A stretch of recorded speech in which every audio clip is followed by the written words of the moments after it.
Baik, kembali bersama kami dalam Selamat Pagi Malaysia. Untuk ruangan ketika ini penonton, kita akan berbicara berkenaan dengan saranan untuk menangani kos sara hidup.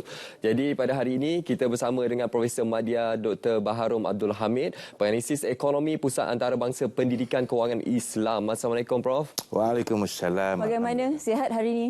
Alhamdulillah. Alhamdulillah. Kalau hari ini kita boleh lihat 5 kertas kerja akan dibentangkan membabitkan isu kos sara hidup pada mesyuarat khas Majlis Tindakan Sara Hidup Negara. Jadi menyentuh mengenai kos sara hidup ni, kalau kita lihat kadar inflasi semua pun meningkat, di negara luar juga meningkat. Adakah kita mampu sebenarnya untuk mengatasi isu kos sara hidup ini dalam tempoh terdekat, atau bagaimana fasanya, doktor? Okey, bila kita sebut pasal kos sara hidup, kita kena lihat secara komprehensif. Apa yang menyebabkan kos sara hidup ini meningkat atau turun? Yang pertama, kita kata mata pencarian. Jadi kalau kita lihat sewaktu kita di pandemik dahulu, kebanyakan orang kehilangan kerja ataupun mengalami penyusutan dalam pendapatan. Ini memberi tekanan terhadap kos sara hidup. Yang kedua, apabila inflasi berlaku. Bila inflasi berlaku, harga barangan meningkat. Ini menyebabkan tekanan kepada kos sara hidup. Yang ketiga adalah apabila beban untuk membayar pinjaman atau pembiayaan. Apabila ini dinaikkan, maka ini menyebabkan tekanan terhadap kos sara hidup. Jadi kalau kita lihat, kita sekarang ini mulai pulih kembali. Dan kalau kita lihat apa yang telah dilaporkan oleh Jabatan Statistik, inflasi kita telah memuncak pada suku yang sebelum ini. Maka selepas ini dijangkakan bahawa inflasi kita akan stabil. Kalaupun tidak turun, dia akan kekal. Yang kedua, kerajaan baru dilaporkan melakukan beberapa tindakan untuk membantu rakyat menghadapi kos sara hidup ini. Perdana Menteri Datuk Seri Anwar Ibrahim pun meletakkan ia sebagai objektif utama, iaitu menangani kos sara hidup dan inflasi. Maka insya-Allah kita akan lihat lebih banyak aksi ataupun action ataupun tindakan pihak kerajaan memecahkan monopoli, membawa masuk barangan yang lebih murah dan sebagainya. Jadi kos sara hidup ini apabila kita lihat bukan sahaja tindakan kerajaan. Dia juga harus seiring dengan juga pengeluar dan penjual tempatan. Apabila mereka dapat menikmati sesuatu dengan kos yang lebih murah. Apatah lagi ketika ringgit Malaysia sudah kembali kukuh. Apabila ringgit Malaysia kembali kukuh, maka pembelian barangan makanan ternakan, pembelian barangan pertengahan untuk membuat barangan akhir dan sebagainya menjadi lebih murah. Jadi sebagai seorang peniaga yang bertanggungjawab, pengeluar yang bertanggungjawab, bagilah nikmat kepada rakyat untuk menikmati penurunan harga ini. Jadi jika kita ada sambutan dari pihak pengeluar, peniaga, sokongan daripada kerajaan dan pemahaman daripada rakyat, maka lebih senang kita menghadapi masalah sara hidup ini. Okey, bercakap berkenaan kos sara hidup ini, kita lihat komitmen awal Yang Amat Berhormat Perdana Menteri adalah untuk menangani kos sara hidup rakyat pada ketika ini, dan juga Yang Amat Berhormat Perdana Menteri turut memperkenalkan Menteri Perdagangan Dalam Negeri dan kos sara hidup, iaitu merupakan satu portfolio baharu yang dipanjangkan dalam Kabinet Kerajaan Perpaduan ini. Jadi bagaimana Prof melihat tindakan-tindakan yang perlu diperhalusi, diteliti oleh kerajaan pada ketika ini, khususnya dalam kita menilai situasi ekonomi di peringkat global juga, Prof? Okey, yang pertama, ini adalah satu langkah yang amat baik. Kita mengambil kira kos sara hidup ini sebagai satu masalah utama, sesuatu yang memberi kesan terhadap kualiti kehidupan rakyat Malaysia, kesejahteraan hidup rakyat Malaysia. Yang kedua, kita juga tahu bahawa di luar sana ada gembar-gembur mengenai kegawatan dunia yang bakal melanda. Namun saya sebagai seorang penganalisis yang melakukan kajian, saya mendapati bahawa ekonomi Malaysia dipacu oleh domestik buat masa ini. Dan rakan perdagangan besar kita, China, juga mulai menunjukkan kita kata pemulihan. Jadi saya rasa jika kita dapat melaksanakan perancangan yang baik, insya-Allah kita dapat keluar daripada kemelut itu ataupun kita dapat memitigasikan. Sebagaimana Munawar kata tadi, kementerian baru diletakkan nama kos sara hidup, menunjukkan betapa peri pentingnya. Jadi saya ingin melihat kementerian, kaki tangan kementerian daripada menteri sampai ke bawah, turun ke bawah, melihat menikmati, merasai kepayahan, keperitan dan kembali ke meja rundingan untuk melaksanakan pelan-pelan yang harus dilaksanakan. Pelan jangka pendek, pelan jangka pertengahan, pelan jangka panjang. Pelan jangka pendek adalah apabila kita dapat flood the market dengan barangan yang lebih murah. Yang kedua, memecahkan monopoli. Dan yang ketiga, memastikan pengeluar dan peniaga mengurangkan harga barangan. Khasnya barangan yang kita kata diguna ramai seperti makanan ruji, ayam, telur dan sebagainya. Dan rakyat juga harus memberikan sokongan, peniaga juga memberikan sokongan. Tapi itulah cabarannya kepada pihak kerajaan ialah bukan sahaja untuk menurunkan harga tapi untuk menstabilkan lagi harga itu. Tapi apa alternatif lain yang ada pada pihak kerajaan? Adakah mungkin untuk menaikkan lagi pendapatan isi rumah, Doktor? Okey, apabila kita menaikkan pendapatan isi rumah, memang saya antara penyelidik yang ingin menjuarai ini, namun kita harus berhati-hati sebab jika kita menaikkan secara mendadak, ia akan menyebabkan kenaikan di dalam kos kepada pengeluar. Okey. Apabila kenaikan kos dalam pengeluar berlaku, maka dia akan kembali menaikkan harga. Jadi kesan dia. Namun memang untuk jangka masa panjang, kenaikan di dalam tingkat pendapatan adalah perlu. Saya boleh katakan wajib untuk berlaku sekarang. Khasnya golongan yang berada di B20, 20% ke bawah dan 40% ke bawah. Namun, kerajaan harus memastikan bahawa ini tidak ditranslasikan kepada kenaikan kos dan kenaikan harga kepada pengeluar. Jadi, di sini harus dirangka subsidi bersasar. Bukan sahaja kepada pengguna, tetapi juga kepada pengeluar, membantu mereka menghadapi kenaikan kos tambahan. Namun, kita sudah lama, 20-30 tahun, 2-3 dekad, tidak menaikkan pendapatan secara orang kata berskala besar. Okey, Prof, kalau kita lihat, kita sedia maklum pada ketika ini kerajaan sedang melaksanakan yang terbaik untuk rakyat di bawah pimpinan Yang Amat Berhormat Perdana Menteri Datuk Seri Anwar Ibrahim, khususnya dalam menangani kos sara hidup ini.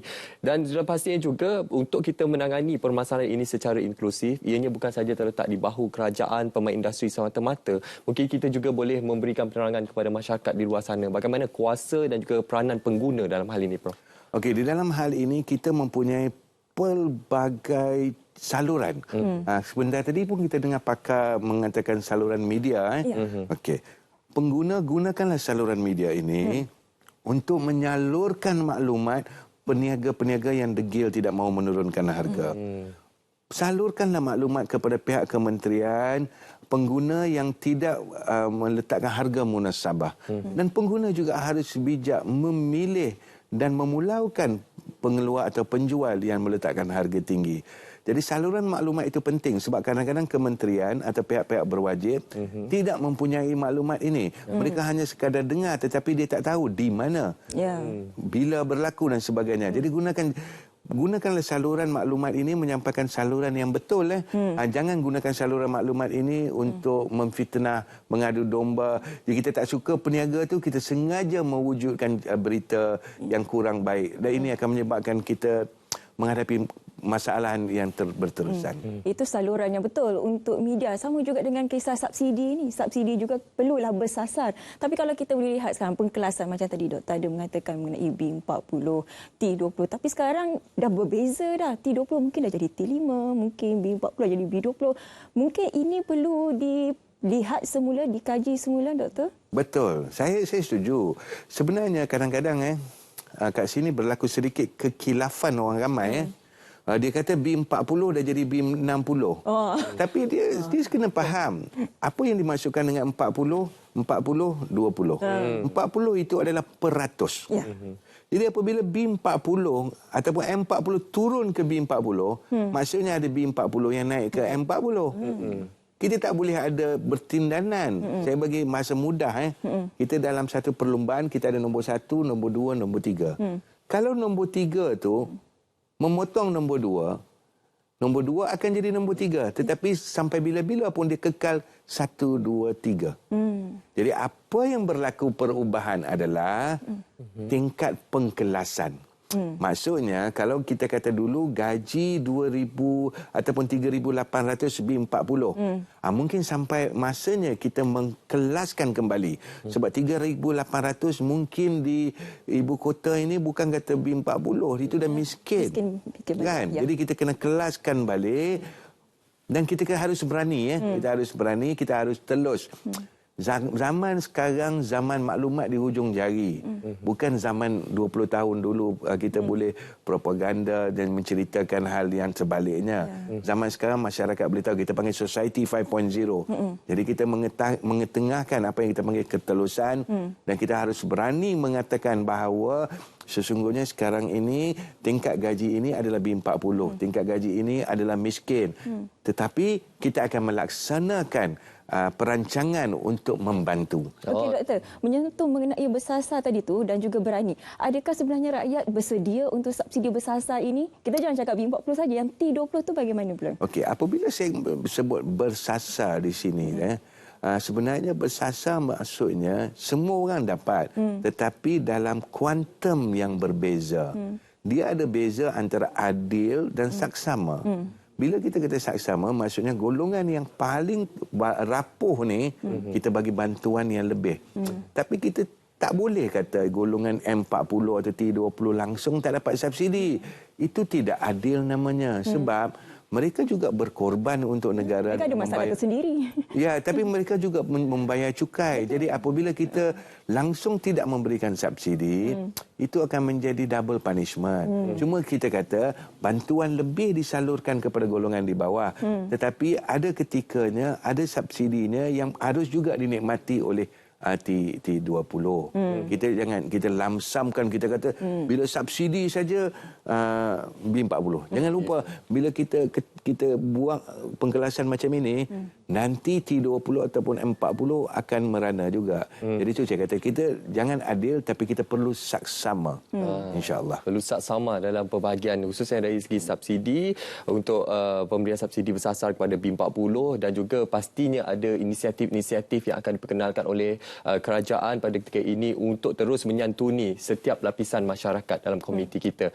Okey, Prof, kita sedia maklum kos sara hidup ini merupakan satu perkara yang sangat penting untuk kita sentiasa bercakapkan.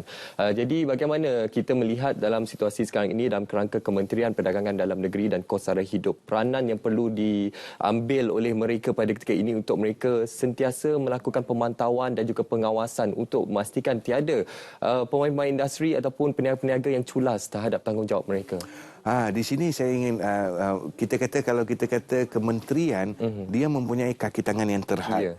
Jadi kita kena kembali kepada zaman sebelum ini di mana kita memberikan kuasa melapor kepada rakyat, tetapi pastikanlah kita ada saluran yang mudah.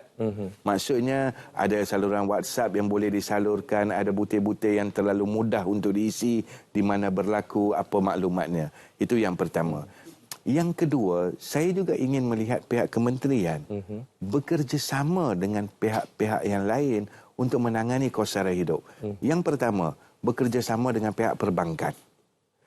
Bekerjasama dengan pihak perbankan sebab kos sara hidup sebahagiannya adalah untuk membayar pinjaman dan pembiayaan.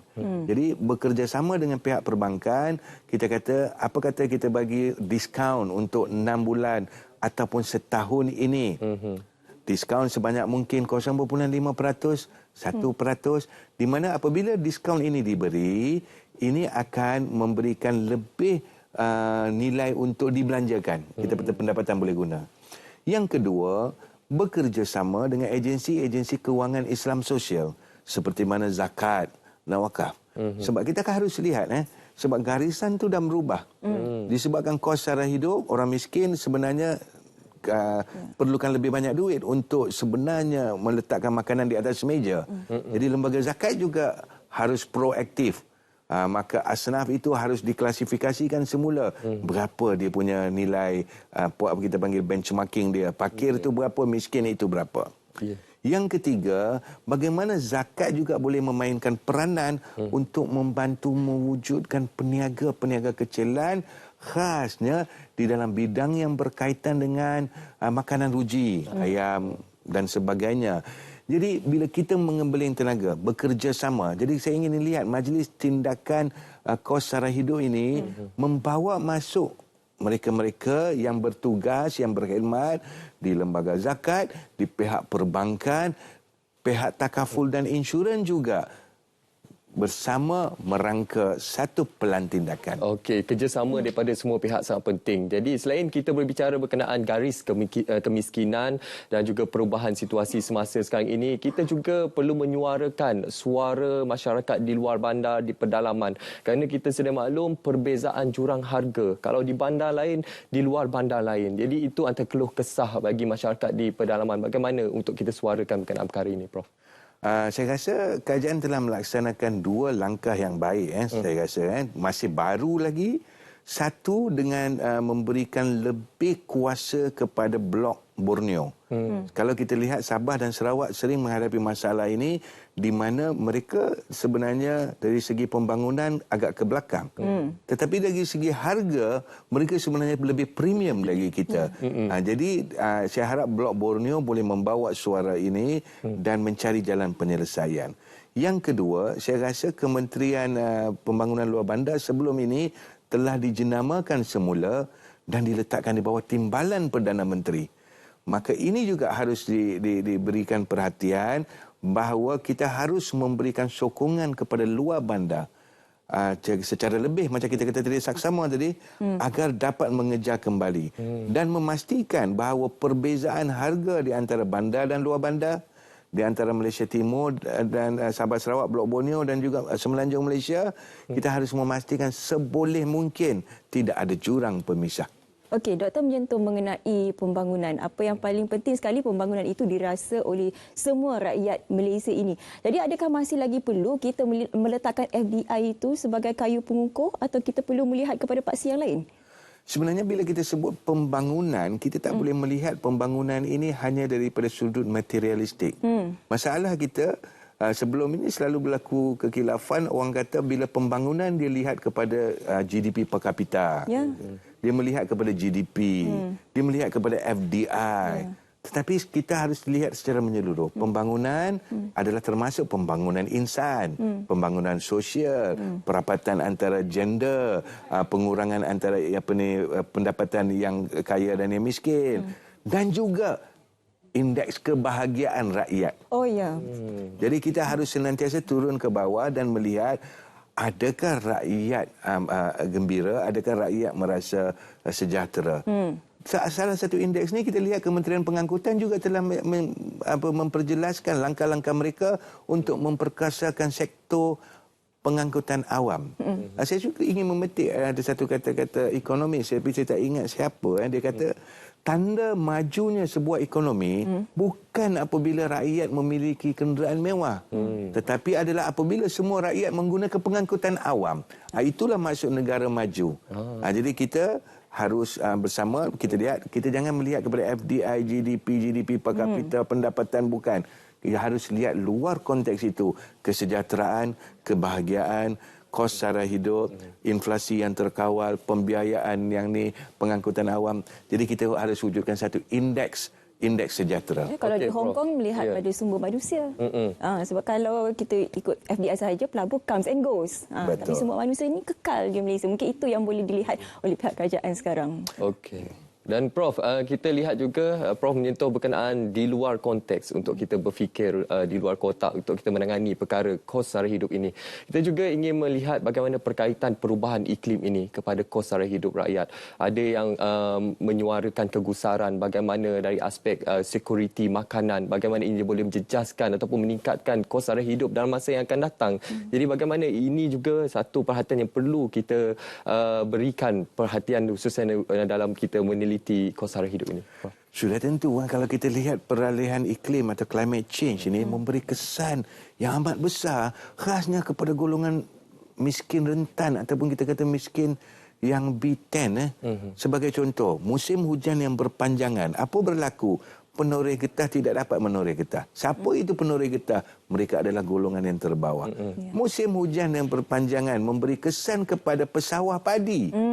Apabila musim menanam, maka mereka menghadapi permasalahan dan sebagainya. Jadi kita harus memberi perhatian khas kepada climate change ini. Doktor, menerusi tajuk kita hari ini, saranan. Mungkin ada saranan untuk mengubah sebarang polisi ataupun reform semula polisi untuk menangani lagi masalah kos sara hidup ini? InsyaAllah ada banyak polisi yang boleh dilakukan. Macam saya kata tadi, pembangunan harus diklasifikasikan secara menyeluruh, jangan melihat secara materialistik. Okey, itu antara perhatian kita semua berkenaan apa antara saranan-saranan inisiatif untuk menangani kos sara hidup rakyat. Khususnya, ianya merupakan satu perhatian penuh komitmen yang dizahirkan oleh Yang Amat Berhormat Perdana Menteri Datuk Seri Anwar Ibrahim. Terima kasih kita ucapkan kepada Profesor Madya Dr. Baharom Abdul Hamid, Pensis Ekonomi Pusat Antarabangsa Pendidikan Kewangan Islam. Terima kasih, Prof. Sama-sama. Okey, Munawar.